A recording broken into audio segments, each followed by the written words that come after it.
So heto na naman tayo sa ating day 3 ng ating pagpapapayat. So samahan nyo ako. Let's go! So may kita natin dito guys. Dito, ito ang ating kinalabasan sa day 2. Ito na ang ating day 3. So samahan nyo ako guys. Kaso meron akong bad news. Dahil ngayon pa nga lang tayo mag-e-exercise at magbabawas ng timbang, hindi ko kinaya ang sakit ng aking katawan dahil sa pagpo-push up natin. So yun, ito lang muna ang kaya nating gawin sa ngayon guys kasi sobrang sakit talaga ng aking katawan. Pagpapalipas muna natin to ng isang araw o bukas i-start ulit tayo sa ating day 4 ng ating pagpo-push up.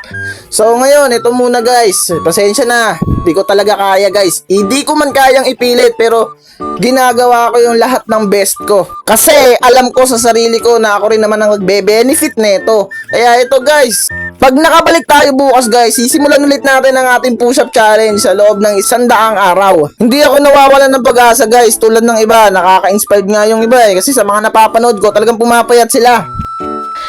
Hanggang dito na lang guys, salamat. See you on day 4.